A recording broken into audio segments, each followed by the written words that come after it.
everyone. It's really great to be here today for this Open Infra Day Turkey. My name is Thierry CARREZ. Like the introduction said, I've been involved with OpenStack for a very long time. I was at the start of the project in 2010. I was also involved in previous open source projects before, including being a technical lead for Ubuntu server. And I joined the OpenStack Foundation when it was created in 2012, and I'm now the general manager for the Open Infrastructure Foundation, which is the new name for the OpenStack Foundation. And it's really great to be here because we're seeing, like, getting back in person with all of those communities. It's really good to be back in direct contact of each other. We've been trying to organize this event for a long time now, and I've been scheduled to talk here 2 years ago, but with the pandemic, we had to cancel, but I wanted to be back here. It's my first time in Turkey, so I've been appreciating the tour that Hussein has organized for us yesterday for all the foreign guests. It was really great to see this wonderful city. It's really a nice country with a lot of really impressive monuments and sites.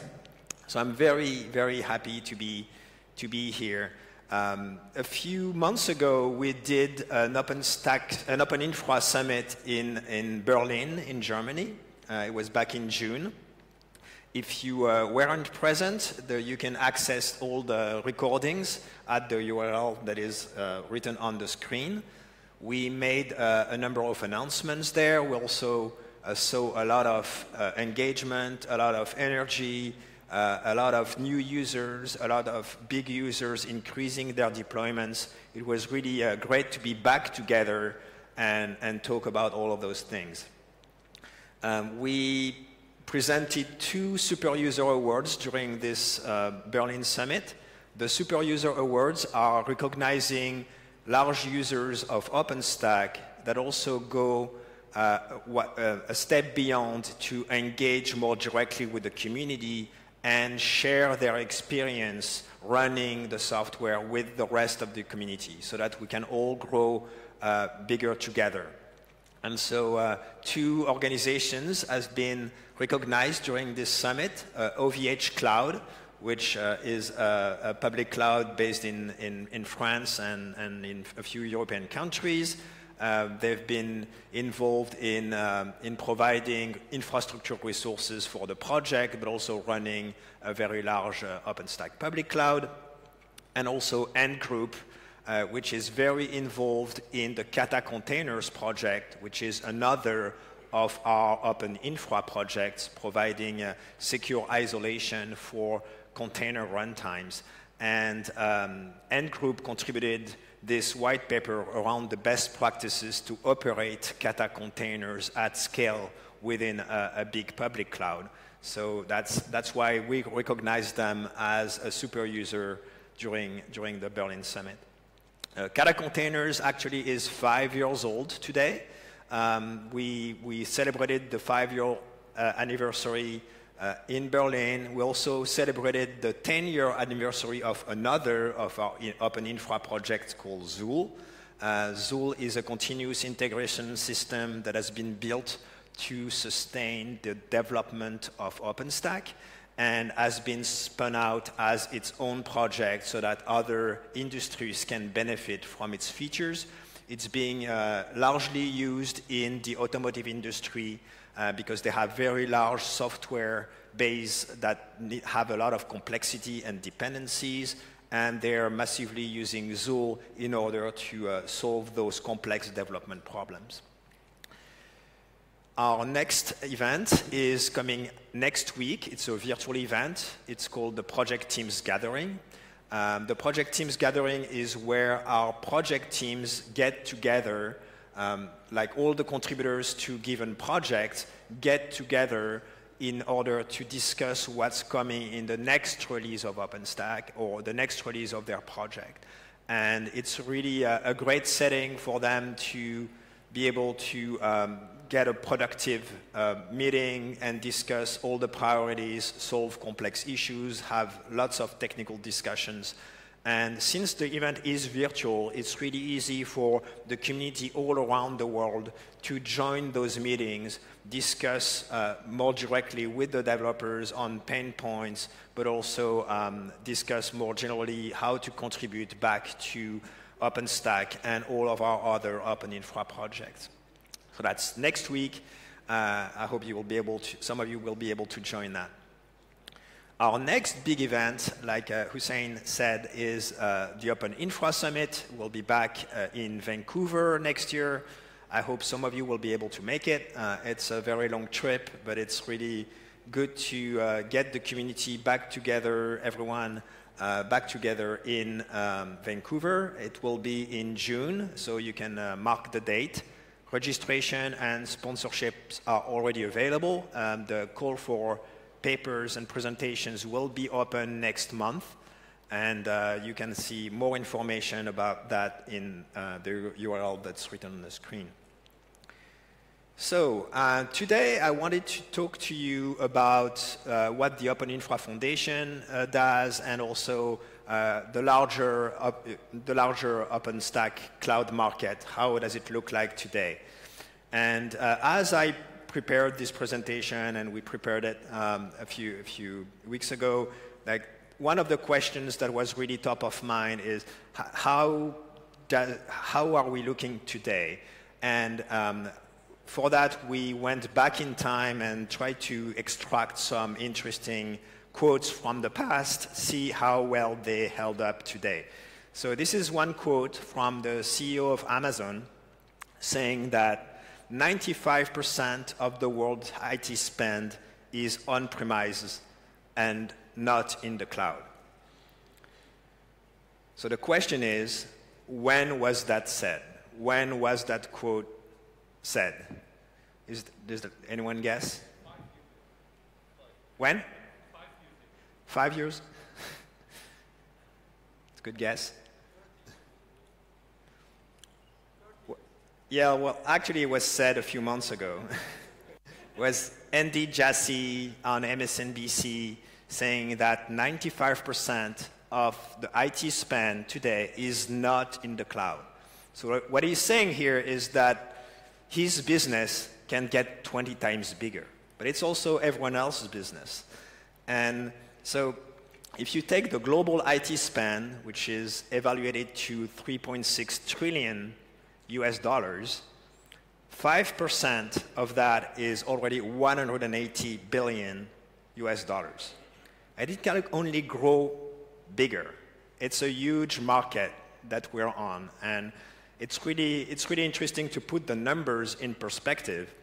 Even just looking at the public cloud market in the Middle East, Ariston estimates that by 2027, that's 5 years from now, the public cloud market in the Middle East will reach 10 billion USD. So if you're on this market, you're on the right business, because there is a lot of growth expected in that space. Now, if we look at zooming into the public cloud market, obviously everyone knows that Amazon is number one, and they actually have a third of the market share, 33%. But do you know who is number two? Is it like Microsoft or Google or Alibaba? Guess? Microsoft? Well, it's actually other. It's everyone else. It's none of those big names. It's actually a lot of OpenStack public clouds there. We are other. We are number two in market share. We're actually number one in terms of data center deployment footprint. We have combined all the OpenStack public clouds represent more than 180 data centers around the world, operating the same software, running the same APIs. It's a bigger footprint than any of the hyperscalers that everyone hears about every day. And it's not just public clouds. we're seeing OpenStack adoption in all of the industry verticals, in retail and e-commerce with like Trendyol in Turkey or Walmart in the US, in financial services with companies like China UnionPay or PayPal or Société Générale in France, in academic and research institutions like CERN, that we'll hear a lot more in a few minutes, but also NASA or the MIT or Harvard. It's also very strong in the telecom industry. Hussein mentioned it earlier. 9 out of 10 of the biggest telcos are running OpenStack as their base infrastructure to deliver 5G networks everywhere. We're seeing OpenStack adoption in energy, transportation, government, manufacturing, web and entertainment. Lots of famous brands here, like Salesforce or Adobe or Bloomberg or Yahoo or Blizzard or Ubisoft. All of those companies are running massive private OpenStack clouds to sustain their businesses. And combined, they represent more than 40 million CPU cores of footprint, of computing footprint, which is massive because last year when we ran our OpenStack user survey, the total of CPU cores that were reported during this survey was 25 million CPU cores. So we grew in 1 year from 25 to 40 million CPU cores. It means two things. It means that people are way more comfortable talking about their OpenStack deployments. Like the user survey, we only know what they are reporting to us. So that means we have a lot more organizations feeling comfortable sharing that they are using OpenStack. But also a lot of new users, a lot of existing users increasing their deployments. New users, a lot driven by digital sovereignty concerns, like in more regional areas that are not the US, not China, but more in Europe, in the Middle East, in Southeast Asia, where they want to be able to run infrastructure locally. And so why do we get all of those interests? What is making it successful?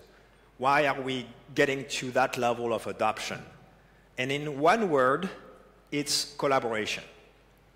So collaboration is a very overused word. You've probably hear it a lot. In our definition, collaboration is many organizations writing software together. It's many organizations writing the same software, contributing to the same Git repositories, reviewing each other's code. And this is not how most of software is built. In the traditionally proprietary development model, you have a single organization investing a lot of resources to write software and then have a return on their investment, hopefully bigger than their investment, and they reap all of that return on investment. There is an open source development model where a single vendor is controlling all the development. It's called single vendor open source development. And in that case, you still have a single company investing, but they can only reap part of the result of their work because the software being open source, others can build solutions on top of that same software. What we promote is open development. It's multiple organizations contributing to the same code base, making the return bigger because the solution that you end up with is more valuable for a larger group of people. So you get a slice of the investment, but you get a share of the returns that is from a software that will be adopted by a lot of different groups. So you benefit from the exposure of all of that software. Sometimes becomes the de facto standard, like OpenStack is now the de facto open source solutions for providing cloud infrastructure. And so you get a share of the return, but the return is much bigger. And that's why all of those companies have joined the Open Infra Foundation and support the development of OpenStack and all of those other Open Infra projects That's our platinum members, Ant Group, Ericsson, Fiberhome, Huawei, Meta, Microsoft, Red Hat, Tencent Cloud, and Wind River, but also all of our gold members and all of our silver membership there. And we've seen, since we started the Open Infra Foundation, we've seen a 33% growth in the number of members. So we are growing our membership with all of those new names, which you can see on that screen. I won't cite them all, but it's very interesting to see a new generation of members joining, and mostly users and big companies deploying OpenStack. And they're joining because collaboration across organizations works. Collaboration between countries work. We are stronger when we all build the same solution together, rather than each build our own, reinvent the wheel in our own corners. You know, it's much more powerful when everyone contributes to the same solution, not only because you share the work, but also because the resulting work is more appropriate for a larger set of requirements. So you end up with a better product. But how does it work? We said that collaboration works. How does it work? So you probably, at this point, if you've attended a number of those Open Infra Day or OpenStack Days Turkey before, you're probably familiar with the 4 opens. The 4 opens are our principles to enable a healthy collaboration across various organizations. That's open source. Obviously, all the software that we produce is licensed under an open source license. There is no proprietary part. Everything we do is published in the open. But it's also open development, the fact that everything that happens within the development is transparent and accessible, and everyone can participate. It's open design, the fact that we discuss the design of the software in our events publicly with users and developers so that they all share the concerns and the requirements. The project teams gathering that I mentioned just earlier is one example of those places where we publicly gather to be able to discuss the future of the software. And finally, open community. Everyone can join our community. You can access leadership positions. We hold elections so that, if you're a contributor to a project, you can be elected as an individual to the leadership of the project. So it's very important for us that contribution is the only currency that is valid in our project.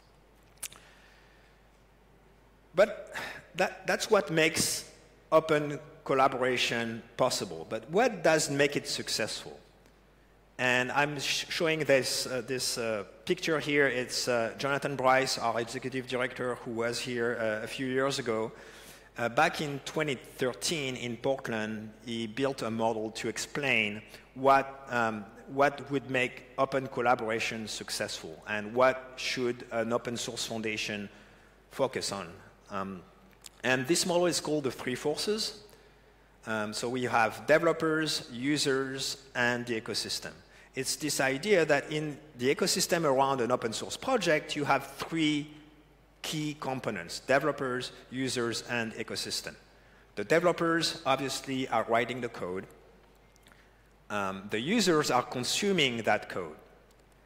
And the ecosystem is consuming services. The ecosystem is providing services for the users, but also employs the developers to work on the project. So if you balance those 3 forces and you grow them, you end up with a healthy ecosystem around your open source project, because the developers get resources to develop the software, the users can consume services from the ecosystem, and the ecosystem is making money that lets them feed back into development. So it's a really healthy balance if you manage to have all of those forces balanced and developed. And so the role of an open source foundation like the Open Infrastructure Foundation is to develop and balance those 3 forces. Make sure that we have strong forces in every direction. So for example, to develop the developer force, we are organizing those project teams gathering that I just mentioned. We're running onboarding and mentoring programs to make sure that there is always new developers coming into the community. We propose release management services. That's what I've been doing since I started OpenStack, is be directly involved in release management of OpenStack. So that means the Open Infrastructure Foundation is spending resources to make sure that OpenStack is released on time for the 26th releases of OpenStack.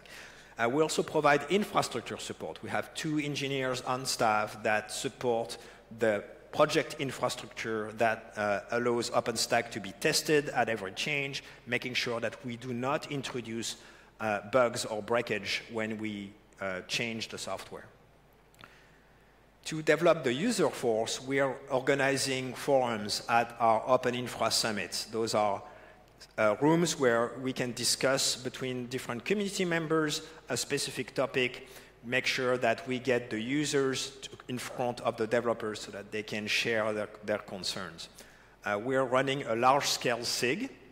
This is a group that I've been involved with personally as well, where we have the largest deployments of OpenStack. So we have members from CERN, we have members from OVH, we have members from Verizon, and they all get together to share their experience with other people that are trying to reach the scale that they're at. And that means we are running a web show where we interview other operators of very large OpenStack clouds so that we can discuss best practices and how they operate their clouds. And this is called Open Infra Live, and we are running those episodes regularly. And you can actually join the discussion, ask questions, and we answer them during the show. It's also summit keynotes. It's also supporting community events like this one, but also go to industry events like KubeCon, where there is adjacent communities that we can interact with. And finally, to support the ecosystem force, the foundation is investing a lot in brand building, making sure that the OpenStack brand is strong. We run trademark programs to make sure that if you claim you're running OpenStack, you're actually running OpenStack and not just like profiting from the brand. We run an interoperability working group to drive more interoperability between OpenStack deployments. And we also run, at our events, there is a marketplace. You'll see here, you also have like a display of all the companies that are providing services around open infrastructure projects. We do the same at our Open Infra Summits to make sure that the ecosystem can show what their services are. And we're running an online version of it on the openstack.org website. So clearly, you see where our activities as a foundation are focused. It's so that we develop those 3 forces, balance them, make sure that the community is strong in every direction. Obviously, all of those actions cost money. And what we allow is all of those member companies to pool resources together to allow to innovate together, fund the foundation so that we can deliver those services, but also more directly support our events and all of our other activities. So that's the role of a foundation today. It's really to enable collaboration across companies to pool their resources together to support a common project. And if you look at OpenStack, the way it translated is that we developed the ecosystem force to the point where we have more than 450 organizations directly involved with OpenStack. We developed the developer force, the number of developers that have been involved with OpenStack since 2012 is more than 8,000 people. We developed the user force with more than 40 million CPU cores of computing power running OpenStack today. If you look at the number of companies that are involved, it's written so small in the slide that you can't really read them. And in terms of a market, it's actually a $7 billion market that was created through those efforts. So it's really It's really impressive. Obviously, not every project is the size of OpenStack, but even for a project like Kata Containers, you're actually seeing the results of our efforts to grow that community. It started as 3 companies contributing, and now you have dozens of companies contributing through the exposure that we could provide. And so what we did, looking at building the next decade of open infrastructure projects, looking beyond OpenStack to see what will be the needs for providing infrastructure tomorrow, we packaged this experience that we gained with OpenStack and make sure that we have a reusable model that we can apply to the next generation of open infrastructure project. And it's our new project support model, project hosting model that we announced in Berlin. You can see more information at the URL there. But the idea is that we take all of those services that we created to support the 3 forces, users, developers, and ecosystem, into a product that we can reapply to future projects. So if you're interested in setting up an open collaboration across a large number of organizations, we're here to help. We are really open to build the next decade of open infrastructure. So let's work together to build the next decade of open infrastructure. Thank you.